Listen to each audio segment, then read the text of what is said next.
Jes, täällä ollaan taas, elikkäs elokuvan entiset Pertit, tulevat Lampertit, elikkä Elokuvan ekspertit. kyllä, ja tänään on jälleen kerran vuodessa vähän Sam Peckinpahia, nyt on toisiksi viimeinen jakso käsillä, ja voi saakeli sentään, pidot niin sanotusti kyllä vaan paranee. Kyllä. Eli tänäänhän meillä on sitten vuorossa Olkikoirat. olkikoirat, ja Dustin Hoffman, Susan Georgi, David Warner. todellakin, ja siis ehkä niin kuin Peckinpahin kontroversiaalisen uran ehkä se Kontroversiaalisin elokuva. Kyllä, joo. Ja sen jälkeen meillä on tämmönen lyyrinen teos, lännen filmiteos vuorossa kuin Pat Garrett ja Billy the Kid. Ja täytyy sanoa, että tää on useasti nähnyt kyllä Straw Dogsin. Mutta sitten tää Pat Garrett ja Billy the Kid, niin muistaakseni mä oon kahdesti katsonut kun se esitettiin, muistaakseni 90-luvulla kolmoselta televisiosta teatteriversio. Ja sen jälkeen tuli tää DVD siinä 2000-luvun puolivälissä tai jotain. Ja sitten sillä 2005, tässä siis DVDllä on 2005 vuoden versio ja 1988 vuoden versio, mutta tänään me aiomme katsoa sitten sen 88 vuoden versio. Joka on NK-ohjaajan versio. Joo, Kyllä. joo, kyllä. Mutta sitä ennen, mennäänpä katsomaan sitten tämä Käydään katsomassa, mitä Britannian maalla jyristää. Olkikoirat, olkaapa hyvä. I will not allow violence against this house.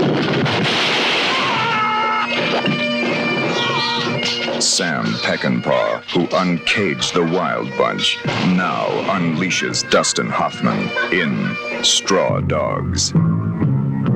71 vuoden elokuva Olkikoirat Straw Dogs, eli Sam Peckinpah lähti Englantiin tekemään sitten Ensimmäinen täysin USA:n ulkopuolella tuotettu elokuva. Kyllä, joo. Kyllä. Elikkä, joo. Tässä siis myös on amerikkalainen näyttelijä Dustin Hoffman, eli Pölyä Hoffmanissa. Näyttelee amerikkalaista Matemaatikkoa, teoreetikkoa. Joo. Akateemista älykköä, niinkin sanoakseni. Jep.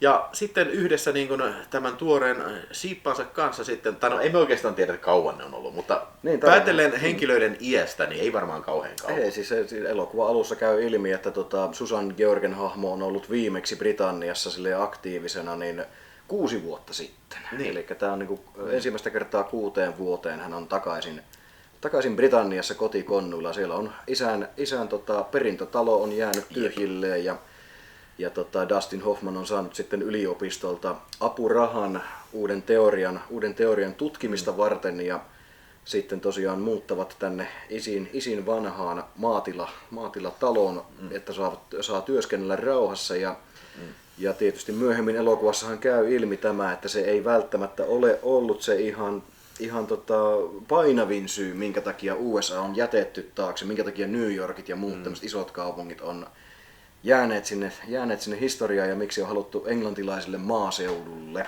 Koska siellä on niin kuin rauhallisempaa. Siellä on rauhallisempaa. Supposedly, että Hoffmanin hahmo, tämä David Sumner, pelkää väkivaltaa, konfrontaatiota ja muuta vastaavaa.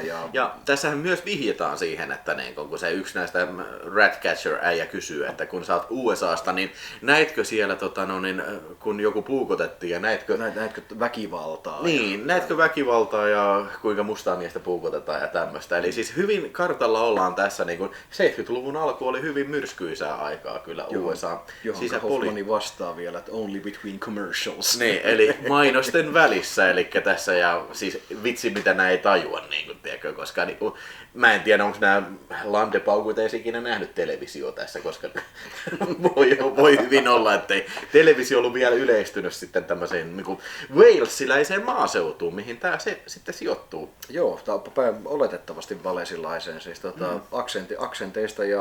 aksenteista ja muusta vastaavasta päätellen todennäköisesti Walesissa ja sillä mainitaan yhdessä vaiheessa erään walesiläisen kylän nimi, joka on niin kuin merkeiltänsä semmoinen 100 merkkiä pitkä ja pelkkää konsonanttia ja niin edes poispäin. Niin tästä voisi päätellä. Mutta joo, any case, niin kun, siis kyseessähän on, eli pari muuttaa sinne ja sitten hyvin nopeasti käy selville se, että niin kun, alkaa tämmöinen vastakkainasettelu siinä, että tämä justiin tämä Charlie, joka vähän niin kuin johtaa tätä jengiä, mikä niin kuin paikallisia koviksia on. Kyllä. Ja sitten on se vanhempi Tom-äijä, mikä on sitten tämmöinen vielä kovempi äijä.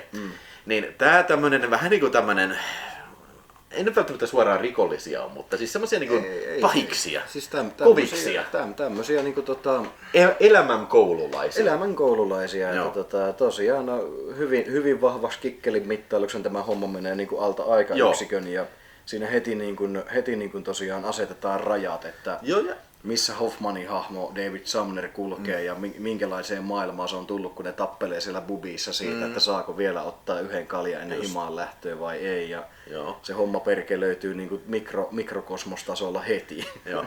Ja siis hyvin nopeasti ne niin ottaa tämän Davidin silmätihukseen, koska nämä on kaikki tämmöisiä miehisiä miehiä. Ja sitten tämä heidän silmissään David Sumner niin on tosi hissukka ja sellainen lapanen, tiiäksä? Mitä voidaan pomottaa ja huijata. Oikein kunnon beta. Niin siis semmoinen, niin kuin, mitä voidaan hyväksi käyttää ja vähän öölittää ja tämmöinen tyyppi. Ja sitten ne saa itsensä puhuttua tänne Davidin ja Susanin, mikä se naisen nimi oli? Amy. Davidin ja Amyn tänne ranchille, että ne tulee vähän nikkaroimaan sinne. Ja Rakentaa autotallia Joo, ja vähän tuholaisia torjumaan sinne. Ja Joo, kyllä. Mutta sitten siinä pikkuhiljaa niin kuin jännitettä kiristetään pikkuhiljaa. Näillä alkaa, tiedätkö, niin kuin Davidillä ja Amyllä alkaa vähän menee sukset ristiin ja vähän hermot kiristyy siellä. Ja siinä, niin kuin tästä, mitä puhuttiin filmin aikana, tässä elokuvassa kaikki on vähän niin kuin puutteissa, tiedätkö? Kaikilta puuttuu jotain tämmöinen. Joo, siis se on semmoista ahdistusta ja Niin, ahdistus ja vittu. tavallaan sitä niin kuin, haluaisi enää elämältä niin paljon enemmän, mutta kun siihen ei ole minkäänlaisia saumoja tai kykyjä. Ja tosiaan kaikki mihinkä ryhtyy, niin on tavallaan semmoista jollakin tavalla vaisua. Joo. Ja sitten kun tämä David on, siis se on hyvin niin kuin omintakeinen henkilö, siis justiin tämä Dustin Hoffmanin esittämä hahmo. Eli hän on tässä matematiikkamaailmassa ja tällainen. Ilmeisesti se häiritsee tosi paljon tämä nuori, kaunis, söpö Susan George sitten siinä, mikä kienää koko ajan tällä. Ja Susan George taas sitten haluaisi oikein kunnon miestä ilmeisesti jossain vaiheessa.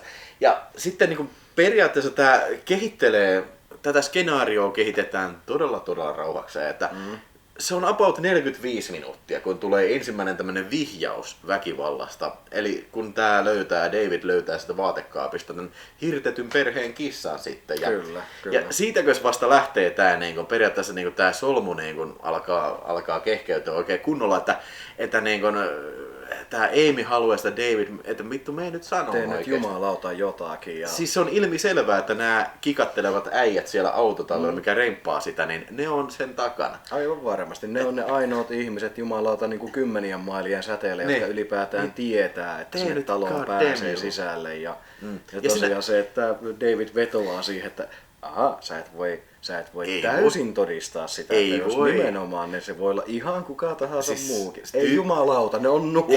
Tyypillinen semmoinen lakimies-asenne, niin vaikka hän ei olekaan lakimies, mutta siinä katsojallekin tulee mieleen, että ei vittu, että niinku, siis pitäisikö tätä, Tee nyt jumalauta jotakin. pitäisikö tätä jätkää niinku oikeastaan ruutata sen puolesta, koska siis se on niinku tosi vässykä.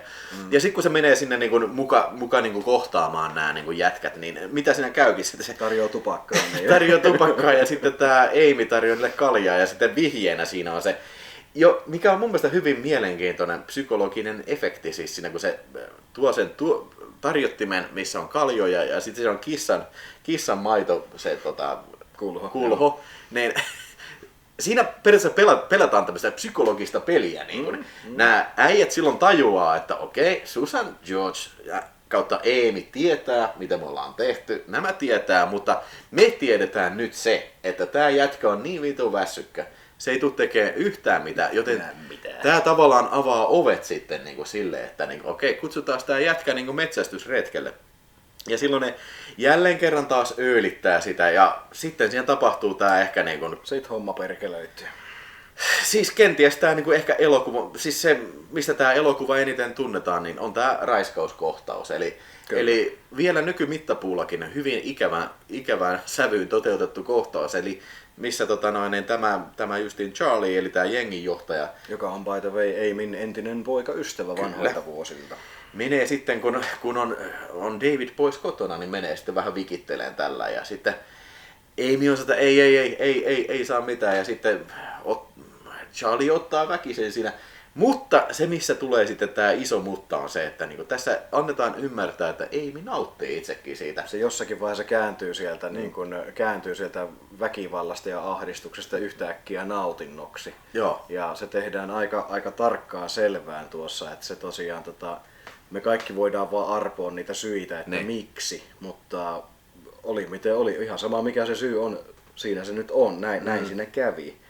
Ja ylipäätään tämä, että tämä on mun mielestä niin kuin loistava käytännön esimerkki siitä, että mitenkä Peckinpah ei päästänyt katsojia helposti. Ei todellakaan. Ja siis sä katsot tommosen kohtauksen ja niin kuin sä tunnet vilpitöntä vihaa ja inhoa. Niin. Ja tosiaan yhtäkkiä sä et enää tiedäkään ketään kohtaa, sun pitää tuntea eniten sitä se vihaa. on hirveän monisyisesti tehty kohtaus, tiedätkö? Niin kuin, Kyllä. Onko tää kyseessä vaan, niin kuin, tiedätkö, onko se selviytymismekanismi? Niin, Onko se niin. niinku... näytteleekö tää Amy vai onko se oikeasti mukana siinä? Niin. Mutta sitten siitä ei ole varmaan epäilystä, koska sinne tulee tää Charlien kaveri tulee Norman. kanssa. Kaverille kanssa, tiedätkö? Tulee sinne osoittelee haulikolla, että mä haluan kanssa panna. Ja sitten niinku, se raiskaus gets real. Kyllä. Sit menee silleen kyseenalaistamattomalle alueelle. Charlie pitelee kiinni ja Norman tekee mitä tekee. Ja... Joo. Ja sitten tässä tää Charliekin on vähän semmoinen vastahakoinen tässä. Niinku, siis nimenomaan tässä palataan just siihen, että niinku, kun tää on hirveän ei mustavalkoinen elokuva, tiedätkö? Siellä on pahis, joka selvästi on pahis, mutta se ei ole ihan täysin kuitenkaan. Niin, se on semmoinen vain 80% pahis. Niin, ja siis sillä on kuitenkin monimutkaisia tunteita tätä henkilöä kohtaan, niin kuin ihmisellä yleensä voi olla. Kyllä. Siis tää on ehkä rehellisin kuvaus niin kuin, teekö, niin kuin ihmistunteista, mitä varmaan Sam Peckinpahilla. No okei, sillä on paljon kyllä. On, siis kyllä tää on siis ihan, voidaan sen verran skipata eteenpäin, että mä sanoin ihan suoraan vakavalla naamalla, että tämä on, without a doubt, tää on Peckinpahin niin kuin monitahoisin elokuva. Kyllä, syvällisin elokuva, kyllä. Ehdottomasti. Tää on... Siis semmoinen filmi, sä voit tulkita tämän monella tavalla. Kyllä. Mikä on aivan loistavaa siinä. Ja siis sekin vielä, tiedätkö mikä on hauskaa tässä? Siis tää David ei ikinä saa tietää tätä. Ei. Siis niin elokuvan loppuun mennä, se ei saa tietää. Mä en toista raiskauskosto-elokuvaa tiedä, missä niin periaatteessa päähenkilö ei edes tiedä sitä. Siis, kyllä. Mieti, voisiko sun mielestä tää elokuva toimia ilman tätä raiskauskohtaa? Periaatteessa me leikattaisiin se kokonaan pois. No katsotaan se remake, niin tiedetään, että ei. Niin, mutta niin siis periaatteessa se ei edes ole tämän tarinan keskiö. Ei. Siis se siinähän se just on, että se ei ole tarinan keskiö, vaan se on sen maailman tavallaan ja niin kuin manifesti. Tematiikan keskiö, koska tämähän on ollut siis siinä mielessä kuuluisa elokuva tää raiskauskohtaus. Raiskauskohtauksen ekspertit. Ei vaan, mutta niinku, ei vaan siis siinä mielessä, että tämähän sensuroitiin Amerikassa se. Ja siis sitä nimenomaan sensuroitiin se kohtaus pois, että tämä on kuvattu, että tämä Amy nauttii siitä. Että se kääntyy nautinnoksi. Mutta kun näin tehdään, niin tavallaan se niin kuin sotii sitten tätä koko elokuvan tematiikkaa vastaan, nimenomaan sitä mustavalkoisuutta, Kyllä. tai antimustavalkoisuutta vastaan. Onko se edes sana? Ei varmaan. Mutta niin kuin it is now. Mutta niin kuin siis se, että se on tärkeä tematiikaltaan tämä raiskauskohtaus. Ja se, miten nimenomaan tässä leikkaamattomassa versiossa, mitä nämä muuten by the way, jopa suomalaiset vanhat VHS-kin myös on, niin paitsi se omaksi. Sitä mulla ei ole, mutta se on ihan vitun paska. Tärkeetä. On joo, siis mä olen aina sanonut, että jos elokuvassa on raiskauskohtaus, niin sen on parempi vittu olla merkityksellinen. Nimenomaan. Kukaan täyspäinen ihminen ei halua katsoa elokuvaa, missä on raiskauskohtaus ihan vaan sen ryönäämisen takia. Se on se on tylsintä paskaa ikinä ja vastenmielistä. Siis mä väittäisin, että tää on ehkä niin kun, siinä mielessä niin kun, tärkein elokuvaraiskaus, jos niin voi sanoa. Ei, mutta ihan oikeasti. Siis ihan oikeasti. Niin kun, ja mietin vielä se, miten tämä kohtaus, niin Susan George näyttelee tässä. Siis niin kun, se on ihan niin kun, kaikki Oscarit sinne suuntaan. Balls to the wall. Mitenkä niin tiukan rooli se nainen vetää siinä. Aivan mahtavaa. 21-vuotias tuossa. Se oli Susan George, mikä on muuten veteraaninäyttelijä. Siis paljon ollut brittiläisiä leffoja ja paljon myös tehnyt niin kun, USAssa ja Meksikossa, esimerkiksi Tintorera, syvyyksi paholainen, mutta siis pitkä ura on Ladyllä takana, mutta niin kuin tässä se oli vaan tosiaan 21. Kyllä. Ja siis täytyy kyllä nostaa hattua, että herra jestas, mikä roolisuoritus. Ja muutenkin, kaikki tässä leffassa on todella hyviä näyttelijöitä. Joo, ja siis tuosta päästään nopealla anekdootilla siihen, että niin kuin Dustin Hoffman pääosissa myöskin tekee yhden uransa parhaista roolisuorituksista. Ja mikä tässä on älyttömintä on se, että mies vihaa sitä tää elokuvaa ja sen tekemistä. Hän on monta kertaa sanonut urallansa sen jälkeen, että teki Olkikoirat vain ja ainoastaan rahan takia. Ja silti se onnistuu tekemään noin loistavan roolisuorituksen. Se on näyttelijän työtä jumalauta isolla N:llä. Ja siis niin kuin mietitään, että Dustin Hoffman oli siis nouseva tähti tässä. Että se, oliko se 6-8 kun tuli Graduate? Joo, ja se siis 6-9 tuli tämä Midnight Cowboy ja kaikki nimenomaan, Oscar Haravanen. Siis herra jumala, mä en niin tiedä ihan tarkkaan, että miten se joutui sitten joutui tekemään tämän. Todennäköisesti tuotantoyhtiön sopimus tai joku tämmöinen, että niin ja niin monen elokuvan sopparin on pakko tehdä asia kunnossa, nyt tehdään sitten. Siis me ollaan puhuttu jo paljon tästä, mutta me ei ole vielä yhtään edes kerrottu sitä, että mihin tämä kaikki johtaa. Niin kuin sanottu, tämä käynnistyy tosi hitaasti. Joo, ja siis siinä on pointti. Kyllä, ja tämähän on siis loppujen lopuksi, jos tämä pitäisi lapsellisesti tiivistää niin tämähän on tosiaan sitä valtataistelua tämä elokuva siinä, että David Sumner tulee Britteihin ja paikalliset punaniskat sitten tosiaan rupeaa heti saman tien nokittamaan niin kuin jossakin susilaumassa konsanaan meininki, että ruvetaan katsoa se alfan paikkaa. Mutta mielenkiintoista on tosiaan niin kuin tähän äskeisenkin kohtaukseen vedoten, että sitten sen kyseisen porukan sisällä Charlie, joka on tavallaan niin kuin se pääjehu, niin ei todellakaan ole se pääjehu, vaan se on Norman, joka saa senkin alistettua sitten omaan tahtoonsa. Joo, aivan. Nyt vittuu siitä, että mä otan kanssa. Ja jos näin, että siinä on 2 alfa-urosta, mikä ei selvästikään mahdu ehkä oma. Kyllä. Mutta periaatteessa tämän elokuvan oikeat tapahtumat vasta käynnistyy siitä, kun tämä kylähullu, mitä näyttelee muuten by the way, David Warner, joka hieman eri maisemista tunnetaan Peckinpah historiassa, eli hän oli ollut edellisessä elokuvassa Cable Hogista ja myöhemmin tulee Rauta ristissä vastaan ja niin poispäin.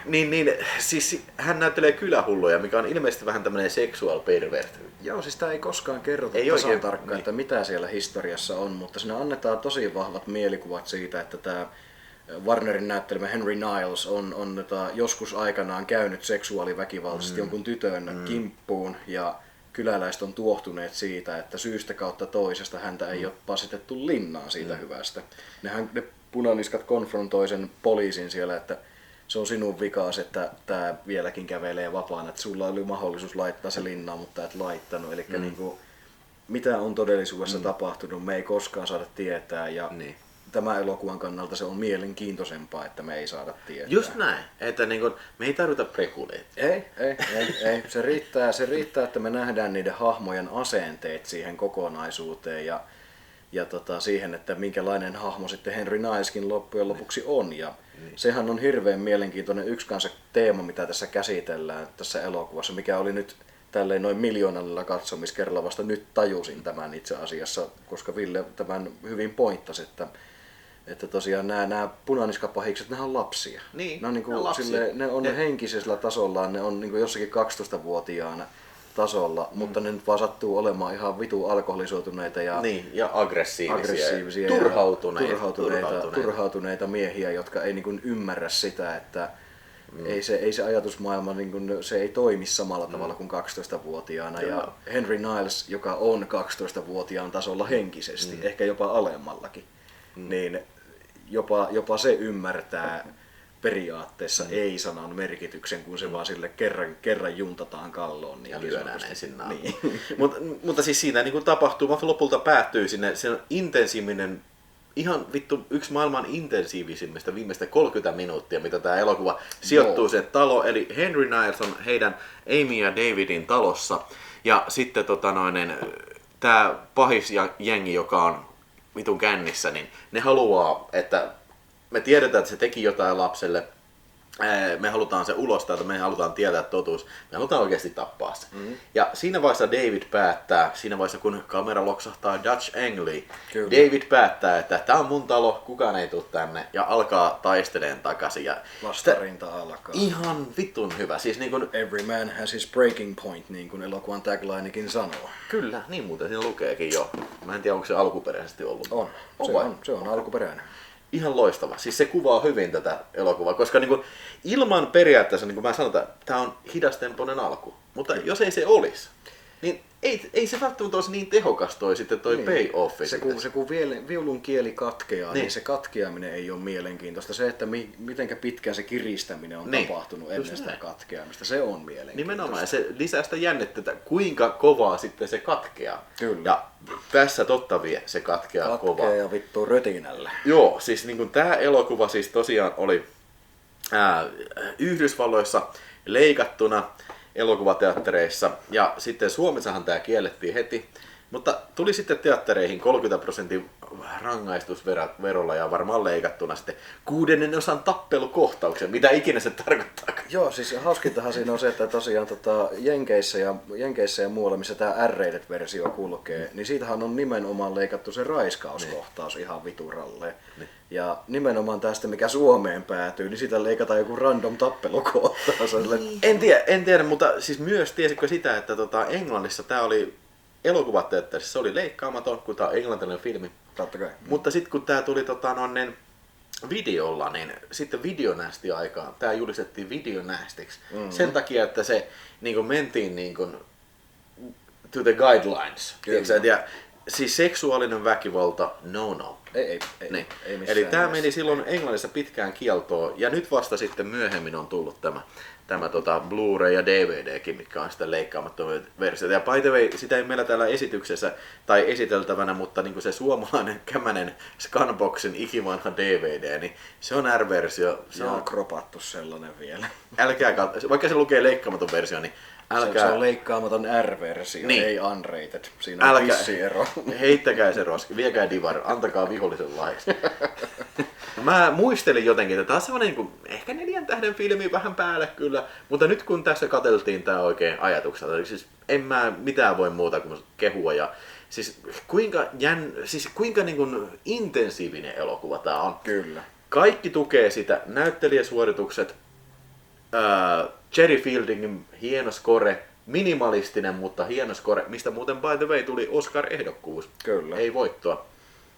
Kaikki tukee tätä.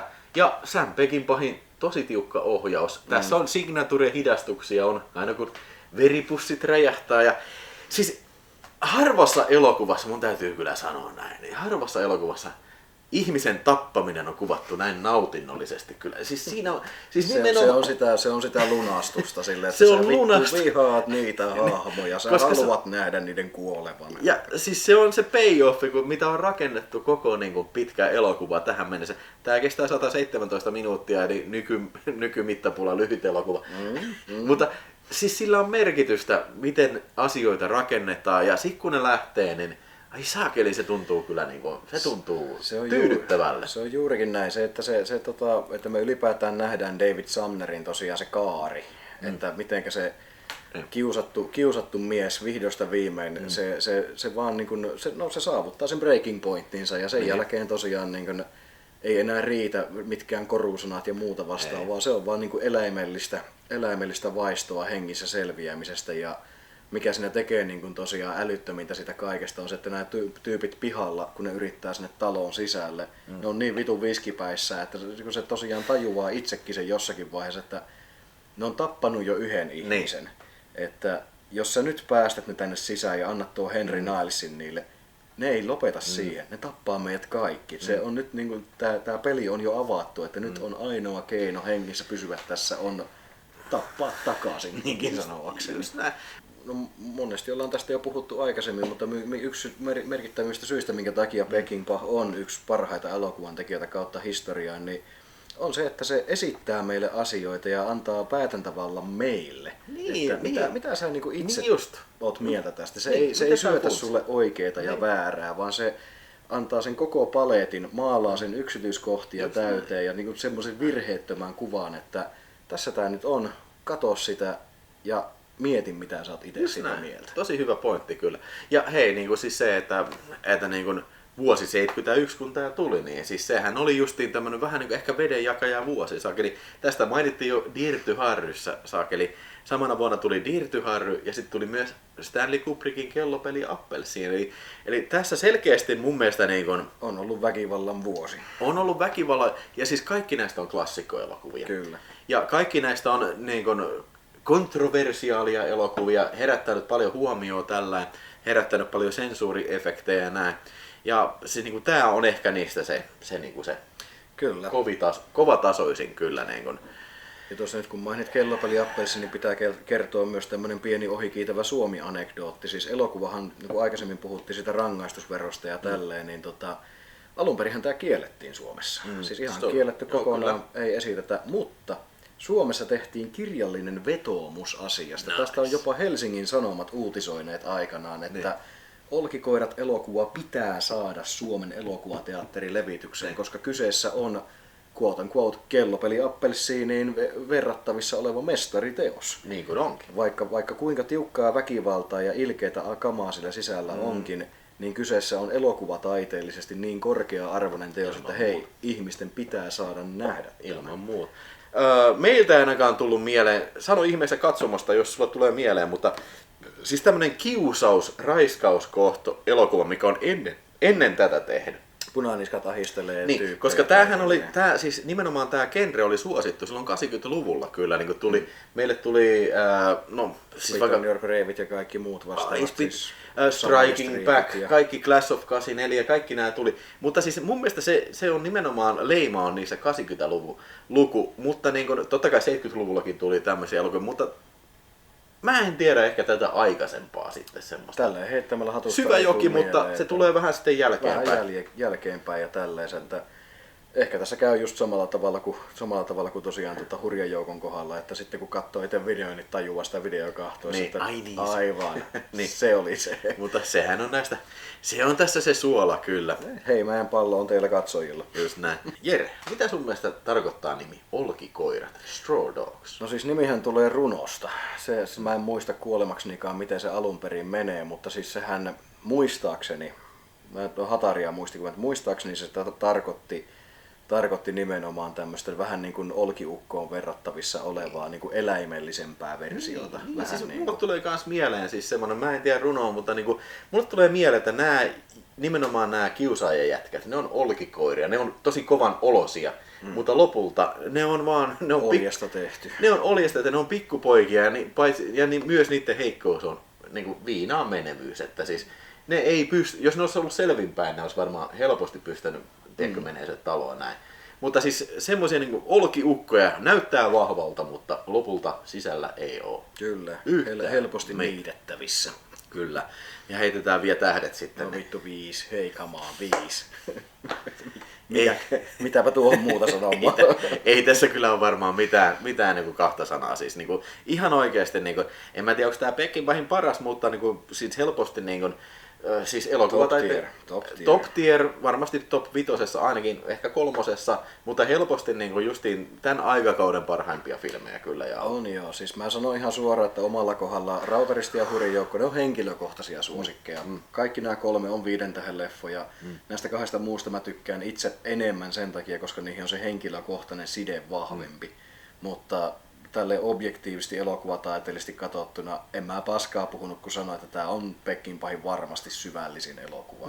Ja se ei ole koskaan huono asia. Niin. Ja se on aika paljon myös sanottu. Kyllä, juurikin näin. Ja vielä loppuun, mäkin annan muuten 5 tähteä, Jere sanoi hyvin, mutta Jere vielä loppuun haluan kysyä sinulta, oletko sinä nähnyt Olkikoirat remakein? En ole, enkä ajatellut katsoa. Ei, mitä vittu, se on ihan vitusti parempi kuin tää. Se on vielä parempi. Onko siinä CGI? Kyllä. Ja rap-musiikki. Jehna. Mä oon joskus nähnyt ja siis mä en muista yhtään mitään. Helvetin paska. Ei mitään. Nyt siihen on hyvä kaneetti lopettaa ja nyt mennään katsomaan seuraava elokuva. Pat Garrett ja Billy the Kid. His luck, I guess. Pat Garrett had just one friend, Billy the Kid, and just one job, kill him.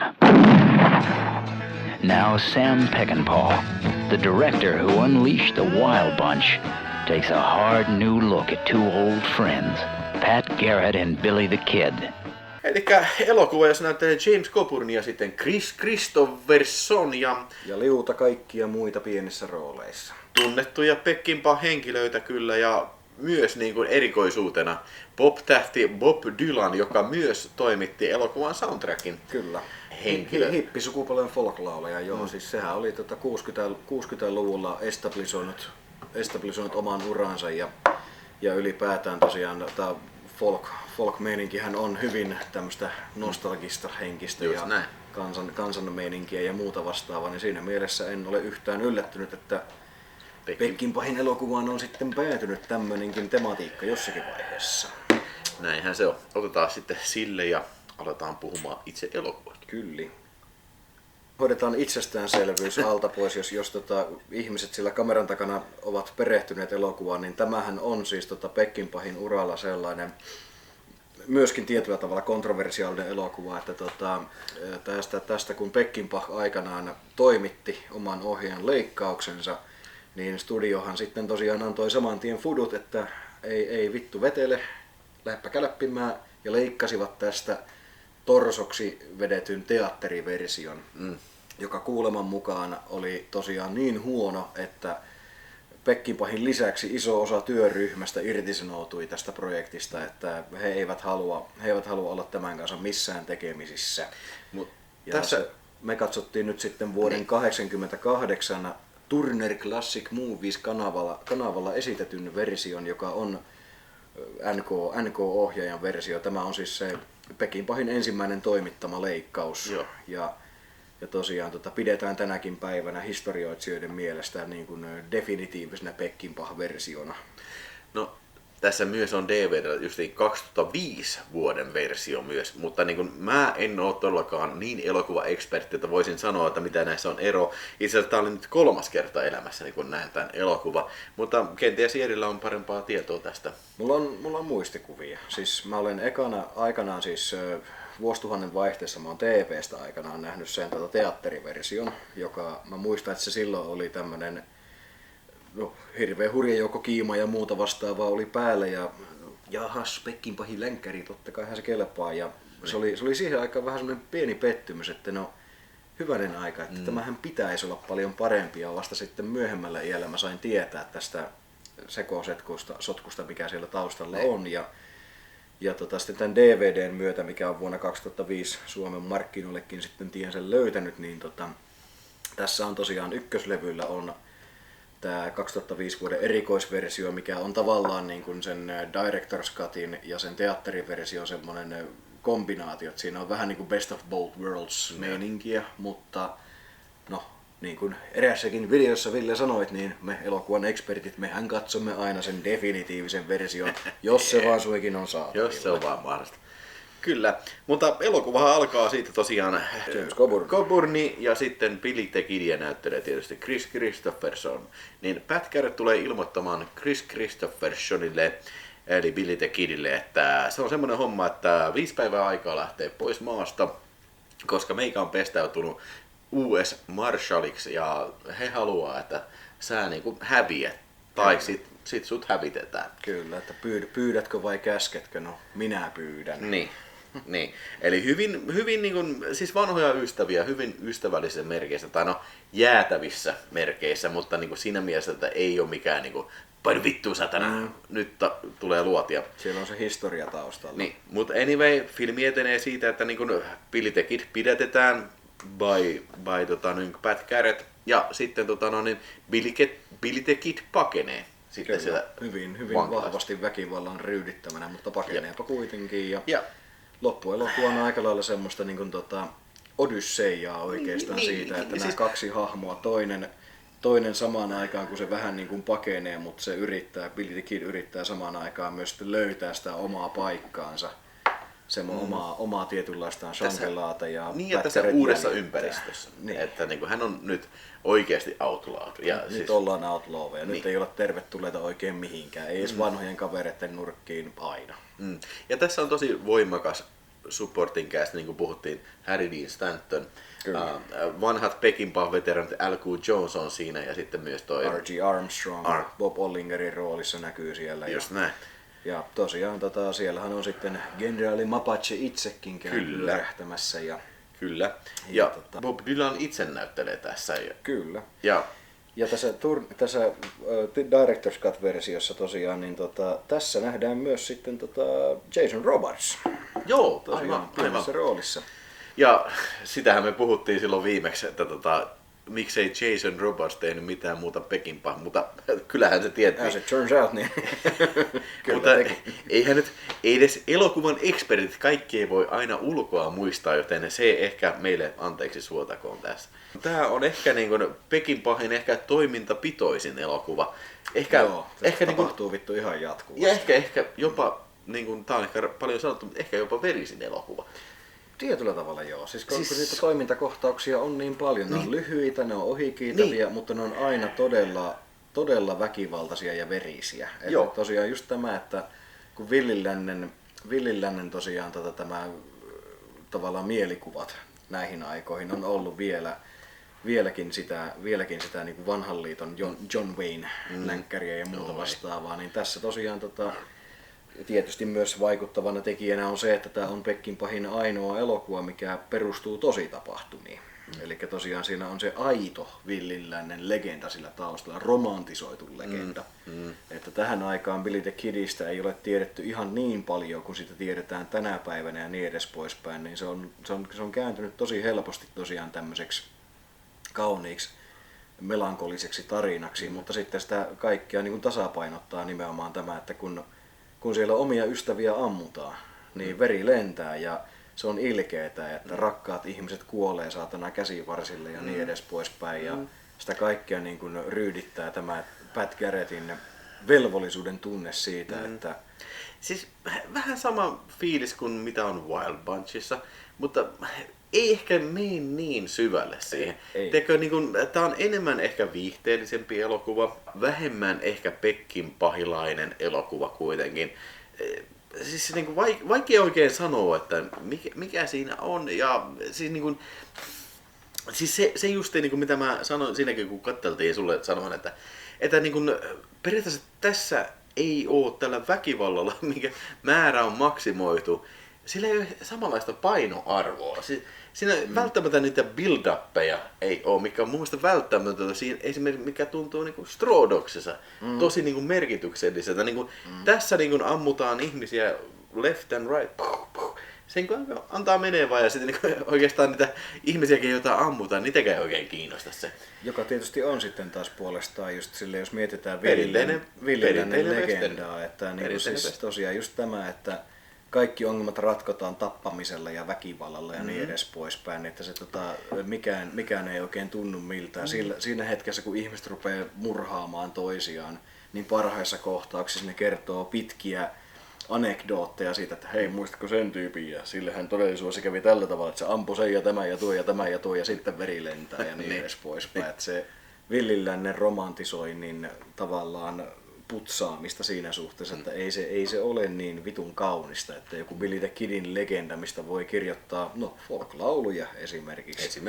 Niin se ei enää olekaan semmoinen kaunis aihe, vaan se kun se tuodaan kuviksi asti, niin se on verta, väkivaltaa ja surevia ihmisiä ja melankoliaa. Se ei ole hyvä asia, niin sanotusti. Ja niin kuin siis, nyt kun puhutaan folkloresta, niin varmaan voidaan puhua niin kuin, Bob Dylanin musiikista tässä, että on luotu Knocking on Heaven's Door. Se on se klassikko kohtaus elokuvasta. Kyllä, eli haluatko selittää sen Slim Pickens ja... Joo, siis Pat Garrett, kun se tosiaan jahdistelee Billy the Kidia menemään siellä pitkin maita ja mantuja, niin tosiaan sehän sitten matkan varrella tietysti joutuu sitä mukaan, kun luodit vaihtaa kehoa ja niin edes poispäin, niin joutuu rekrytoimaan koko ajan uusia apulaisia itsellensä ja eräässä kohdassa sitten tosiaan käy rekrytoimassa itsellensä vanhan eläkkeellä olevan sheriffin, joka on poistunut näistä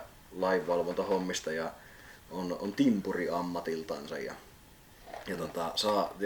näyttelee Slim Pickens tosiaan ja Pat Garrett saa sitten tosiaan hänet ylipuhuttua vielä viimeiselle keikalle, että hoidetaan sitä kunnialla maaliin ja käydään Black Harris-nimistä tyyppiä vähän jututtamassa, koska se tietää missä The Kid on. Ja no yllätys, sehän tuli taisteluksi menee sitten ja Slim Pickensin näyttelemä vanha seriffi sitten saa luodin nahkaansa siinä ja viimeisinä tekoinaan vaeltaa joen varteen kuolemaan samaan aikaan kun hänen intiaanivaimonsa sitten katsoo sitä avuttomana vieressä ja taustalla soi Bob Dylanin ikoninen Knockin' on Heaven's Door-biisi.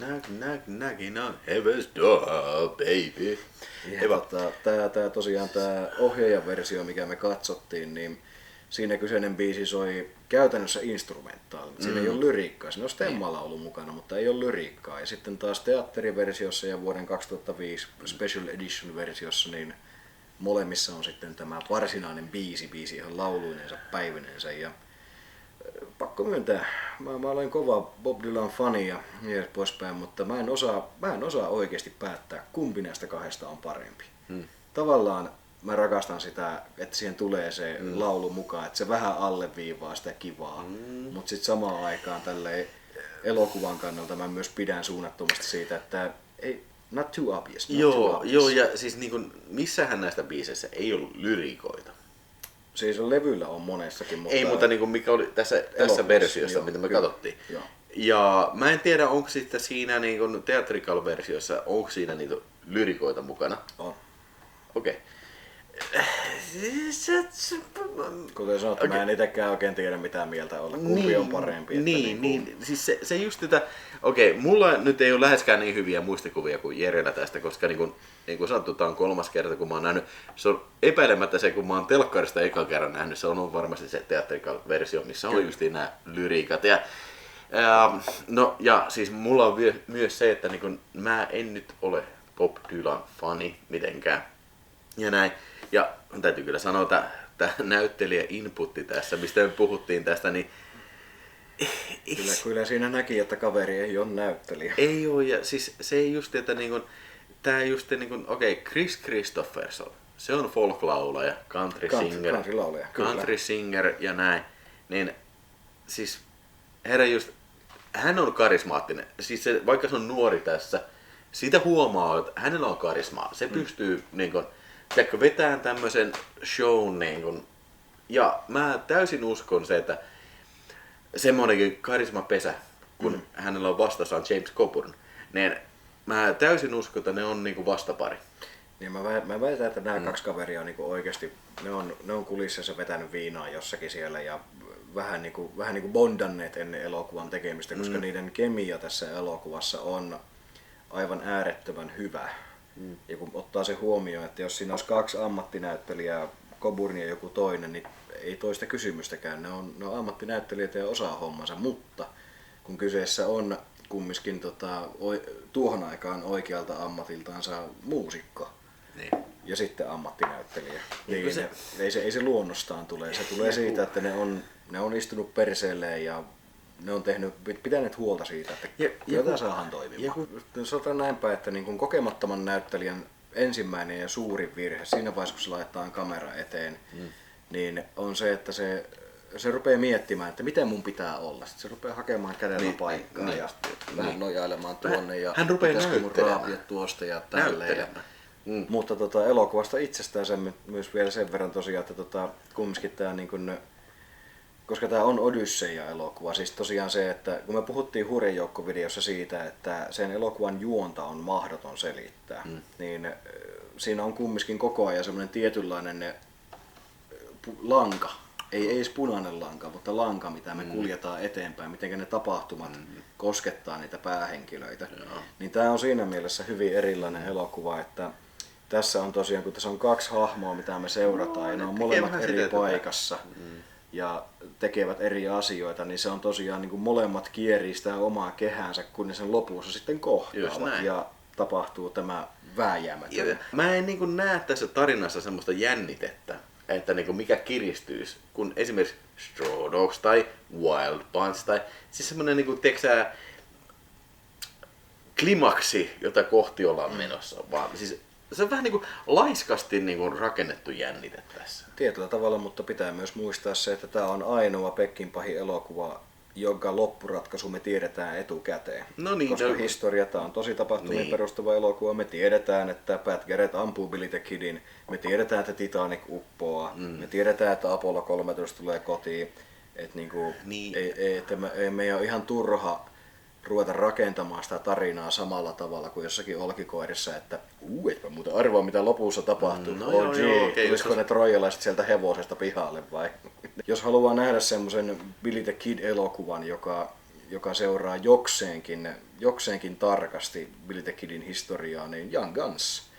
Niin tyhmältä kuin se kuulostaa, niin siihen elokuvaan Nuoret sankarit, niin siihen tosiaan panostettiin silloin aikanaan, että sen ajan tiedon mukaan mahdollisimman tarkkaan kerrottaisiin Billy the Kidin teoreettinen historia, koska ei sitä aktuaalista historiaa Kukaan ei koskaan saada tietää. Ei varmaan, ellei aikakonetta kestä. Mutta sitä odotellessa ja hei, nyt heitetään arvosanat, mikä sun mielipide on tästä? Mä sanon 4 tähteä. Siis tosiaan se, että jos tää olisi jonkun toisen tekemä elokuva tässä muodossa, missä se on ihan random ihmisen tekemä, niin se olisi ehdottomasti 5 tähden filmi, mutta fakta on siinä, että kaikella kunnituksella, mutta Pat Garrettin Billy the Kid kamppailee Peckinpahin filmografiassa, jossa niin kuin taso ei ole mikään helppo ylittää. Et siinä missä niin kuin me puhutaan jostakin Olkikoirista, joka säväyttää yli 20 vuotta myöhemmin, yli luoja yksin tietää kuinka monta 10 kertaa nähtynä jälkeen vieläkin uudestaan, niin valitettavasti tämä jää sen 1 piirun verran sitten jälkeen, mutta hei, näytä mulle 4 tähden elokuva, joka ei ole hyvä elokuva.